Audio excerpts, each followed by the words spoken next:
this is an iHeart podcast. Guaranteed human. This is Bethany Frankel from Just Be with Bethany Frankel. Most dog food is marketing, not nutrition. That is why Biggie and Smalls eat just food for dogs, real 100% human-grade food with ingredients I actually recognize. And yes, I do see the difference. Better digestion, healthier skin, more energy, dogs that feel better, my babies.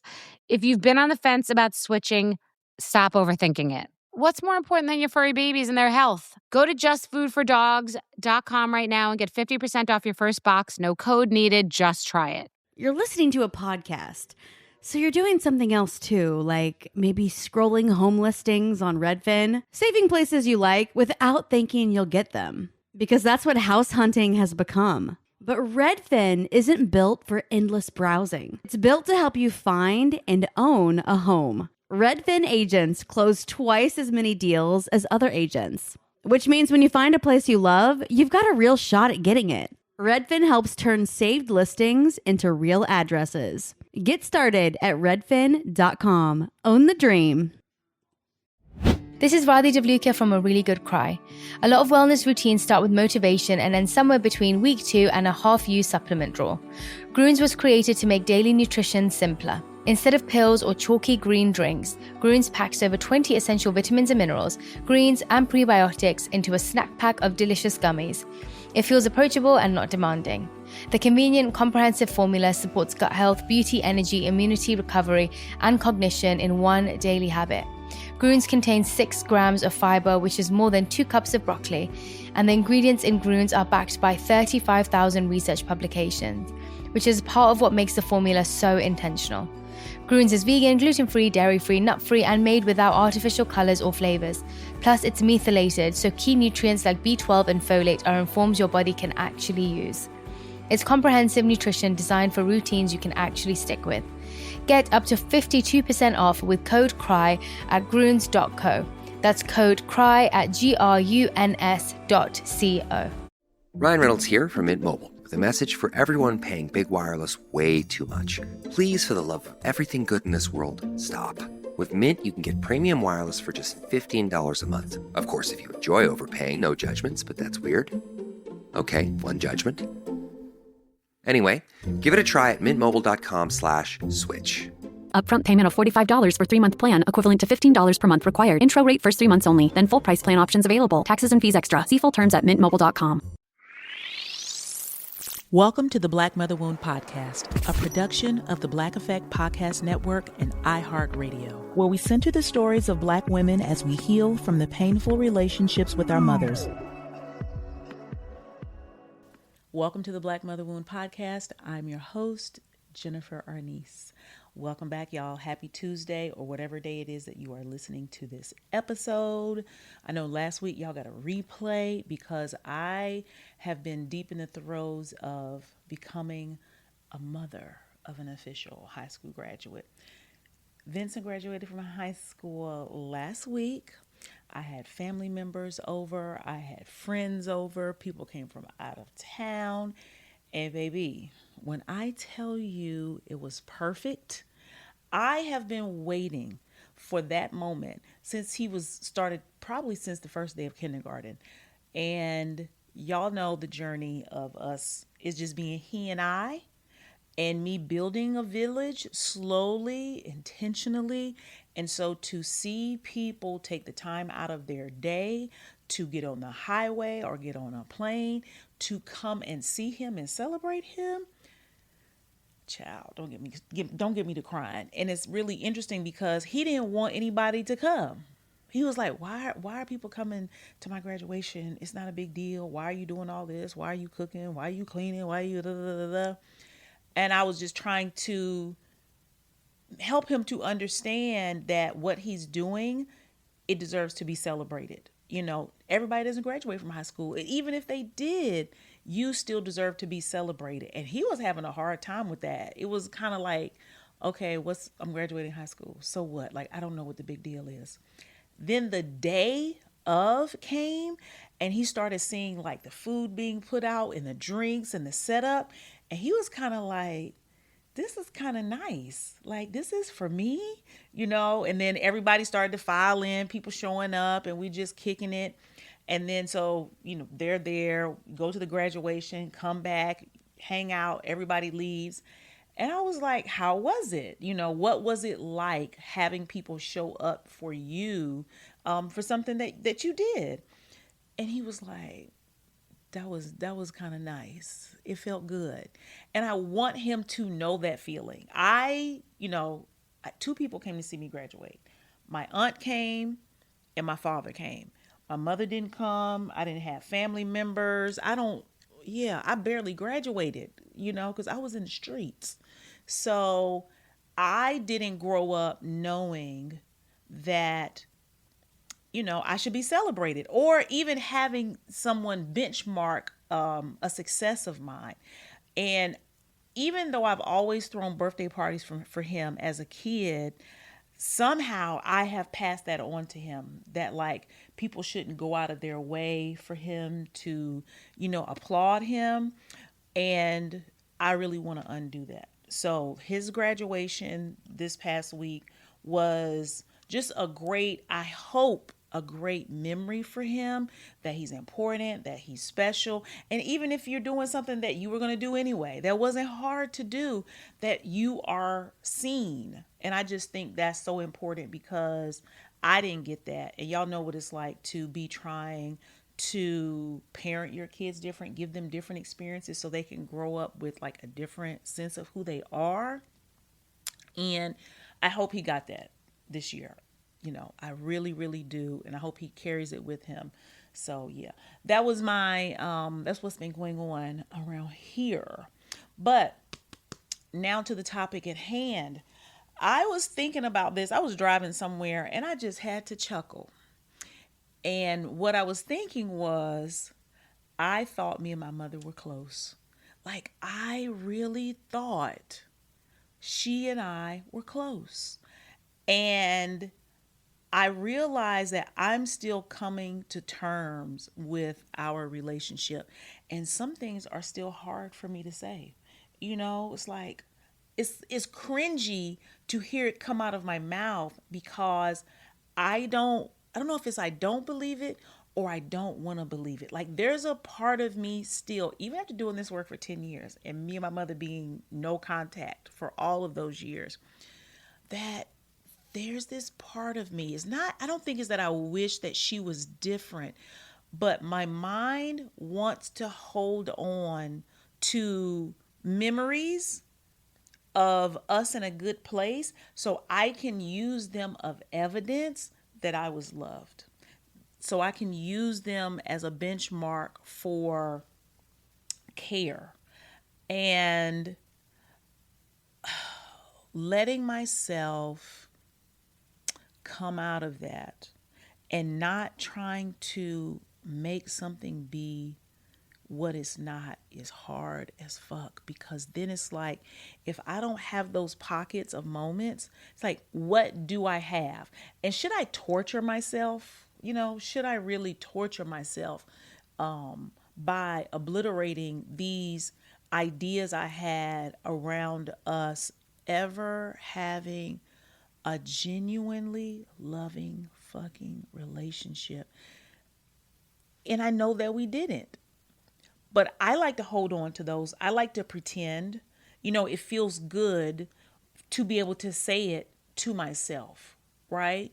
But I also think that it might be hindering me, because it's very important that I see things as they are. Because if I can't see her as she is, and that's not from a judgmental standpoint, but if I can't clearly see and assess my lived experience, I can't see myself clearly and honestly.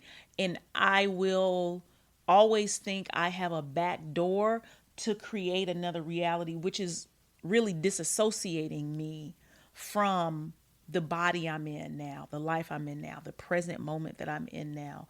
So we're going to rip the Band-Aid off in today's episode. And the question that we are asking ourselves is, What if the relationship you thought was closeness was actually something else? Right?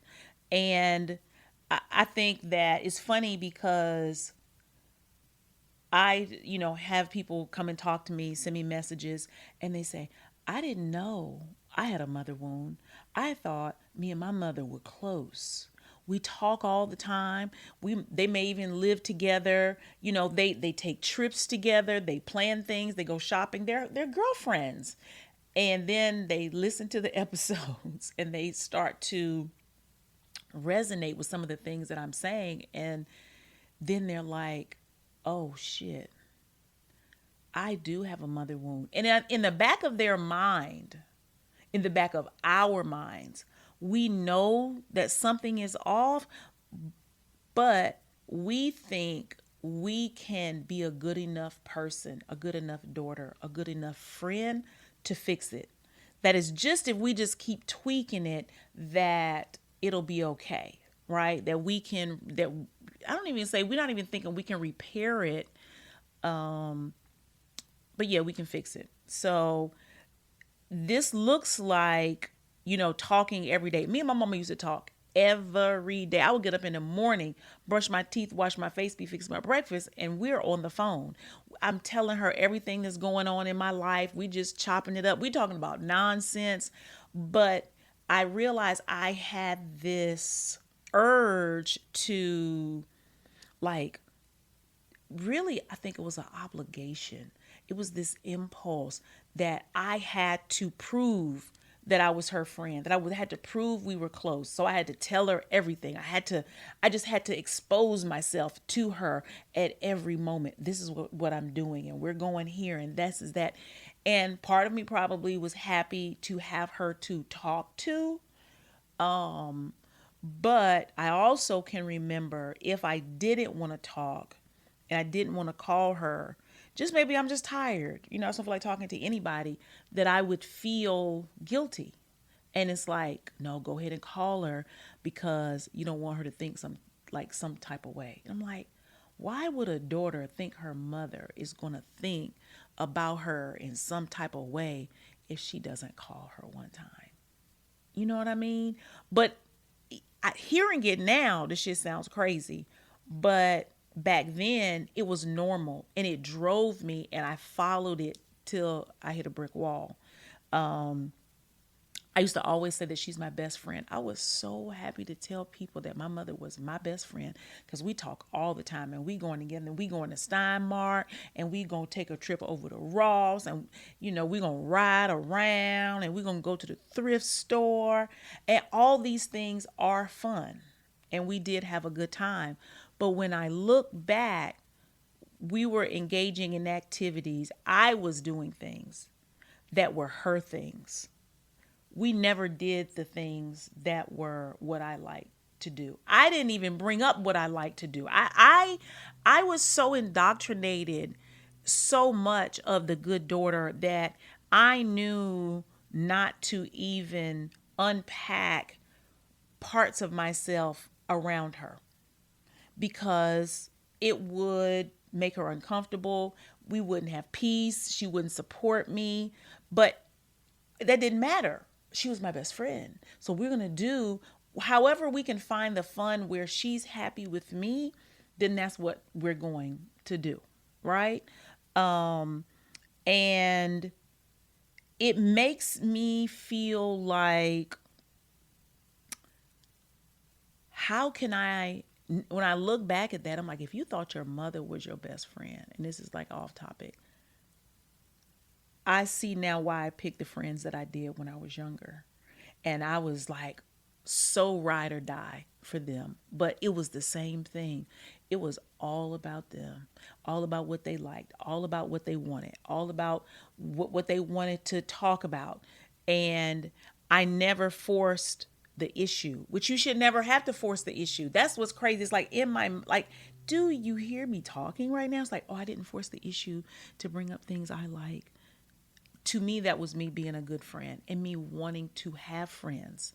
And that's why it's really a slippery slope with relationships when you have a relationship with your mother where things seem like they're good. You know, they're not perfect, but they're cool. And we accept that. And then we say, well, I can't really be myself with her. But when I go out in the world, in these other directions, in these other spaces with other people, I'll be myself there. But when I come back here, I'll be her daughter because that's my duty and that's my obligation. And that's what makes her happy. Like that is, it's what I owe. And it's like a game we play. And we think that it's not harmful, but it's extremely harmful to our psyche because we are microdosing self-abandonment. Okay? We are little by little pinching pieces of ourselves off in order to stay connected to someone who cannot see us or recognize us. So we're trying to be something they can see and they can recognize. And then we get to a point where we don't even see or recognize ourselves. And then what? And, you know, it's so crazy. And yeah, that shit is wild. This is Bethany Frankel from Just Be with Bethany Frankel. Most dog food is marketing, not nutrition. That is why Biggie and Smalls eat just food for dogs, real 100% human-grade food with ingredients I actually recognize. And yes, I do see the difference. Better digestion, healthier skin, more energy, dogs that feel better, my babies. If you've been on the fence about switching, stop overthinking it. What's more important than your furry babies and their health? Go to justfoodfordogs.com right now and get 50% off your first box. No code needed. Just try it. Hey everyone, it's Cal Penn, host of Earsay, the Audible and iHeart audiobook club. This week on the podcast, I'm sitting down with Lily Chu, the author of the Audible original romantic comedy, Just Kiss Already. It's a story about a forensic anthropologist who secretly writes mystery novels, an actress who adapts his book into a film, and what happens when a meme and a media tour collide with a slow burn romance. It's performed by Simu Liu and Philippa Sue, and it is an absolute blast. When you actually hear the performance, you realize that other people are taking your words, and what you thought was kind of a straightforward sentence like, the cat in the corner is black. Mm-hmm. In my head, it's the cat in the corner is black, not the dog, not the gerbil. Yeah. But someone else might say it, the cat in the corner is black. That's always fascinating to me, how they just bring in all these different nuances and really make it fun and interesting and distinctive. Listen to Earsay, the Audible and iHeart audiobook club on the iHeart Radio app or wherever you get your podcasts.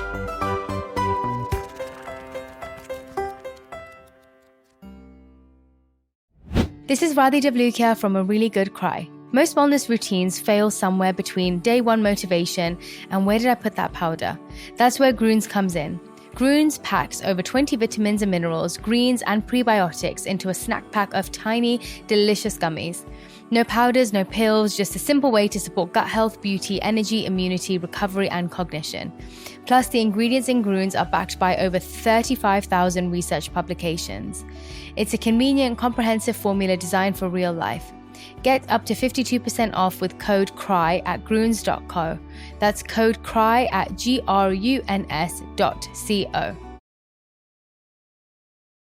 Hello. This is Malcolm Gladwell from Smart Talks with IBM. Today we're diving into a fascinating conversation with Stefano Pallard, Head of Fan Development for Scuderia Ferrari HP. Your pronunciation is strongly American. It's more Scuderia Ferrari. I'm still working on rolling my R's. But what I was able to learn from Stefano was the importance of engaging the tifosi, the Ferrari superfans in the digital age. Ferrari fans and superfans want to be part of something, want to belong to something. So they want to be part of a community, and ultimately they want to be part of a winning team. You've got Ferrari, which has a long history, design history. And now you're interacting in a kind of digital space. And I'm curious how you balance those two traditions. When it comes to fan engagement, it's really digital technology and digital channels are enabled to create a deeper connection with our fans. To learn more about how Ferrari and IBM are using technology to build deeper connections with fans, visit ibm.com/Ferrari.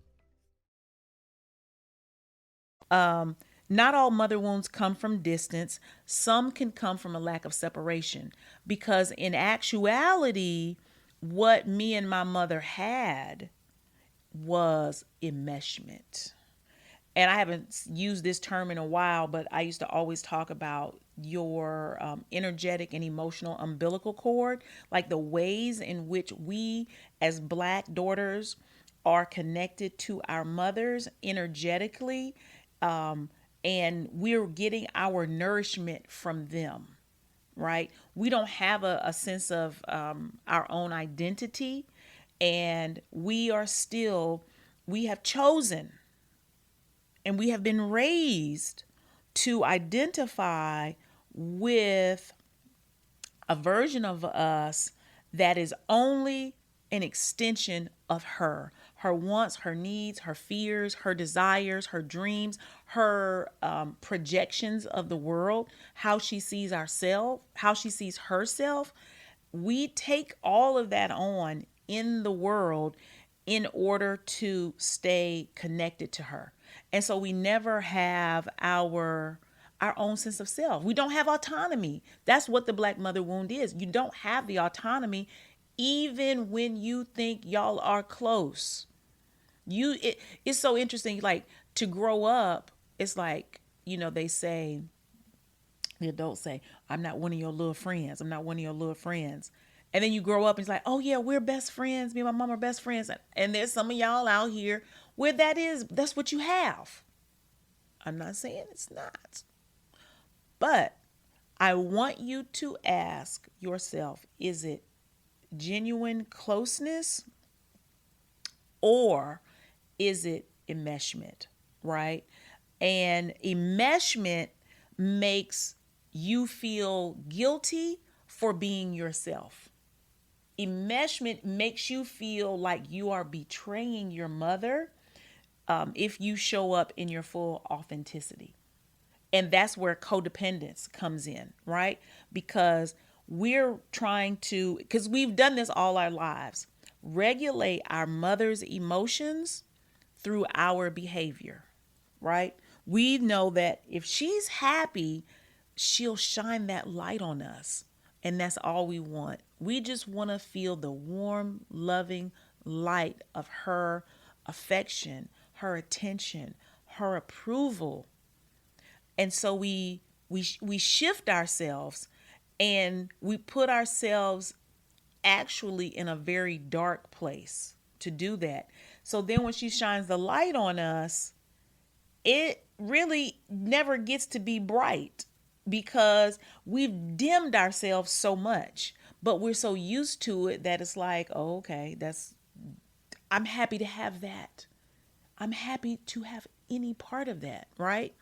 And so that's how enmeshment really plays a role in mother-daughter relationships and mother-son relationships. That enmeshment, when our mothers think that we are an extension of them and that there is a payback owed to them for whatever they did as parents for us, it creates a bond that is really toxic.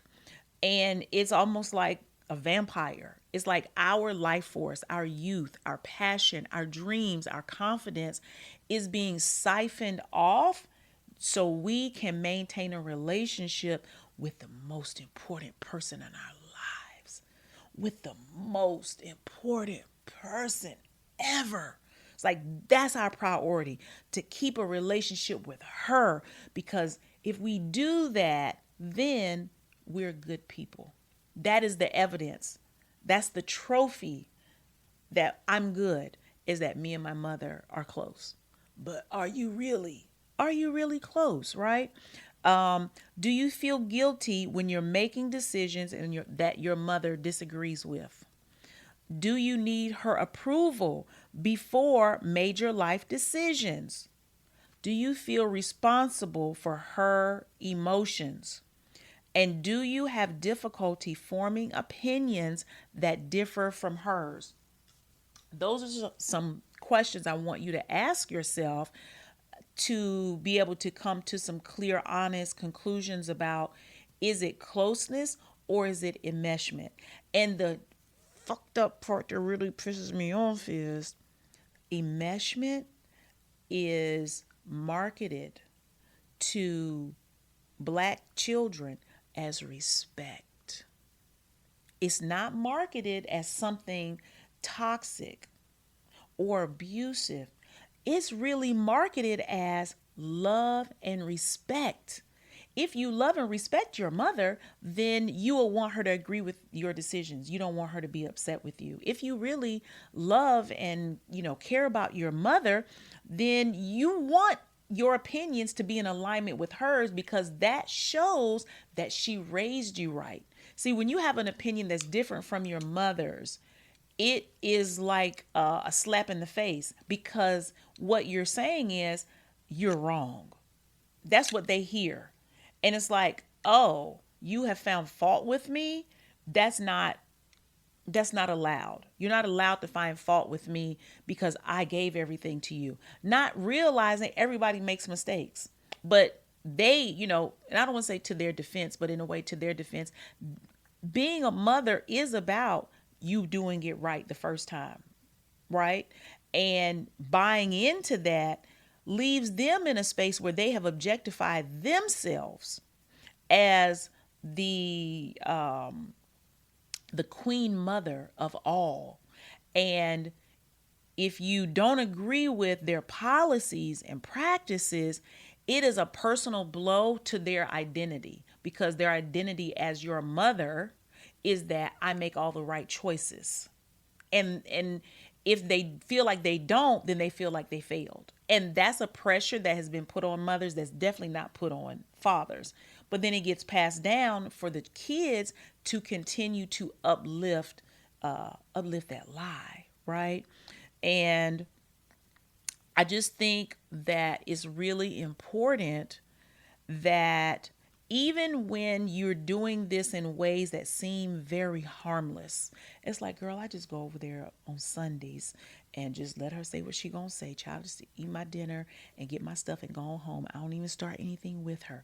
That is still abandonment.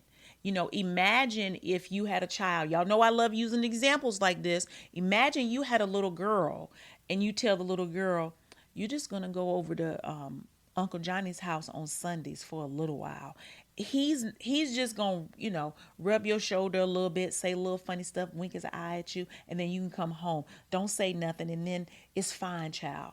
That's what's fucking happening. Because even though it's once a week or once a month or only on holidays, you are teaching yourself how to accept abuse and how to rationalize it.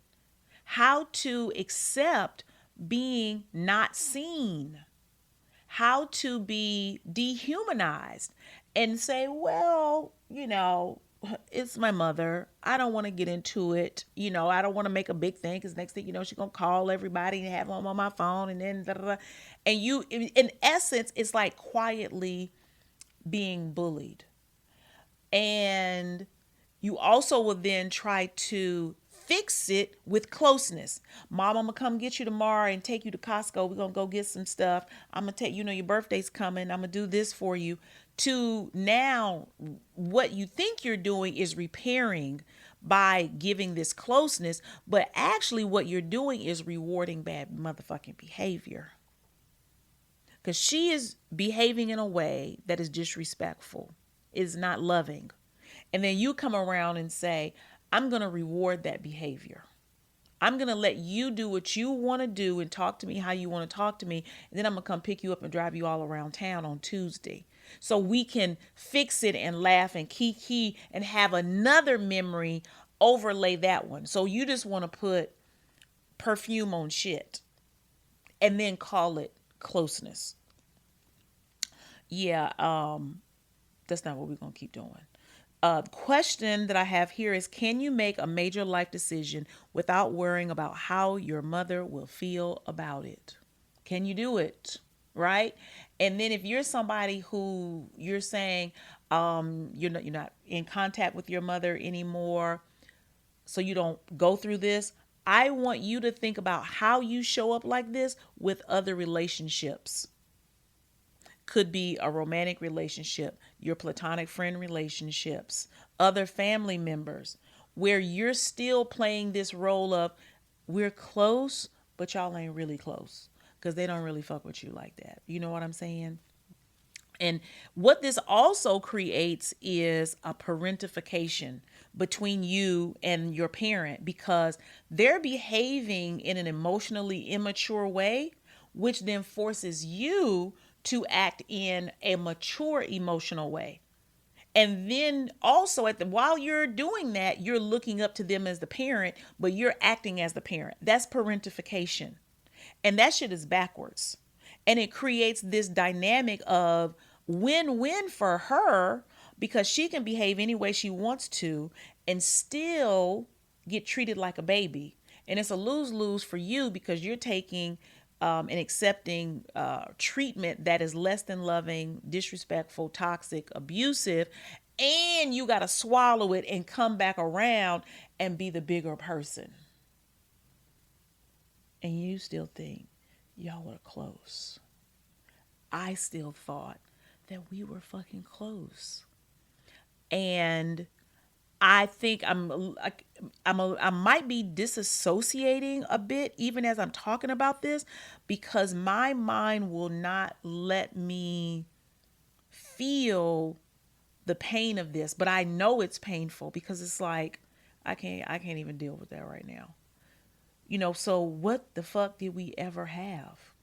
What did we have? We have these memories and I think about them and I'm like, if I would have said like my truth in any of those moments, would that memory have been ruined if I would have shown up at myself? If I would have asked for honesty? If I would have asked for real care? If I would have asked for real support? What would that moment have turned into? And I already know the answer. And I would have rather had the memory than have the truth. And now I have them both and it's not worth it. But it was all I knew. And I think that's the case for a lot of us. And what happens when you become that parentified child, which happens early on. That things happen. This whole closeness, this air quote closeness for people listening, it starts so early on because that is your mission for y'all to be close, right? So I was the person my mother could vent to. She worked at the prison and she could come home and talk about those people all day long. And I would listen and I would give her advice and give her counsel. And you should do this and do that. And then I would say, hey, there's a field trip tomorrow. I clean my room. I clean the kitchen. I'm have all my, I'm still on honor roll. All my grades are where they need to be. I've done everything. I folded clothes. Can I go on the field trip tomorrow? No. All of a sudden now we're not friends. You can tell me everything you got going on and I'm there for you and I'm understanding of you and I'm a high school student. I want to go on a field trip and I've done everything I'm supposed to do, but the answer is still motherfucking no for me. And we get used to that closeness being one way. It's very one-sided. It's very one-sided. Okay. Yeah. When she vents to us, we're expected to comfort her, right? Whenever she's down, we show up for her. We don't want to prove we're a good friend. But when we need it back, it's not, we don't get it back the same way. Because then she going to point out all the things we did wrong and why it's our fault, or, you want too much anyway. And I think that because we grew up with that, we don't ever realize how fucking mean it is. I think that's the part that hurts. It's like I can feel it. How fucking mean it is for no fucking reason. How mean it is. So, what I want you all to think about today is being close to your mother doesn't automatically mean the relationship is healthy. And I'm not trying to throw salt on a healthy relationship. I just want you to consider this. love and enmeshment can exist at the same time. You can love them and still have enmeshment with them. You can love your mother and still need boundaries. You can have both of those. Real relationships are a two-sided coin. If the relationship only got one side, that ain't no real relationship. And healing is about developing a stronger relationship with yourself, not a stronger relationship with your mother. I'm not trying to tell you to go somewhere and fix your mother and fix the relationship with your mother so it's better and it actually is healthy, because that probably won't happen if it hasn't already happened. I want you to focus on building a better relationship with yourself. So when you go in those situations, you can advocate for yourself. Okay. I think that is what is super duper important. All right. That's what I have for y'all today. I love you deeply. Please share this episode with someone that you think needs it. Like, share, and comment. If you're watching this on YouTube, please give us 5 stars. If you're listening on the audio, if you're interested in coming to see me live in Charlotte in July, click the link in the show notes so you can get your ticket. We're still doing early bird. If you're interested in working with me in a group setting, click the link and join the wait list for Resolve so you can find out when that is coming back out. I love you guys. Don't let anybody play in your face. Ha. See you later. Bye. Thank you for listening to the Black Mother Wound podcast. I hope you enjoyed today's episode, and make sure you comment, subscribe, and rate the show. You can keep the conversation going over on IG at Black Mother Wound, and click the link in the show notes to download the free Mother Wound Healing Guide. See you next week. This is Bethany Frankel from Just Be with Bethany Frankel. Let me be blunt. Most dog food is junk. It just is. And I'm not feeding junk to Biggie and Smalls. That is why they eat Just Food for Dogs. It's real, 100% human-grade food with ingredients I actually recognize, not mystery pellets pretending to be healthy. And once I switched, the difference was obvious. Better digestion, better skin, more energy, dogs who actually feel good instead of just surviving dinner. Here's the thing. You care about quality. You make an intentional choice to be healthy. So why are you gambling with your dog's health? So let's think about our furry babies. Go to justfoodfordogs.com right now and get 50% off your first box. No code, just try it. Because once you see the difference, you're not going back. Hey everyone, it's Cal Penn. I'm inviting you to join the best-sounding book club you've ever heard with my podcast, Hearsay, the Audible and iHeart audiobook club. Every episode, I nerd out with amazing guests and dive into the best new audiobooks available on Audible. It's the book club for your ears. Listen to Hearsay, the Audible and iHeart audiobook club on the iHeartRadio app or wherever you get your podcasts. Paramount Plus is now the home of all your BET favorites. What? Yes! With all new episodes of Tyler Perry's Divorce Sisters. You've always liked a little drama. Plus a whole new world of movies like Gladiator 2. Now I will control an empire. Original series like The Chi. Just make sure we protect each other. And live sports like UFC. Welcome to the history books! New home, same family. Your BET favorites are now on Paramount Plus. Subscribe now. Okay, laundry stinks, literally. I mean, you could just keep buying new underwear. Not that I've ever done that. Or maybe sort your clothes into piles based on how re-wearable or filthy they are. Or just use Arm & Hammer Deep Clean. It's made for real-life stinks and stains. So even if you don't do laundry the, quote, right way, Deep Clean will knock it out. I mean, it is from the #1 liquid detergent brand that tackles more loads than any other. Come clean with Arm & Hammer Deep Clean. #1 claim based on total wash loads sold. This is an iHeart podcast. Guaranteed human.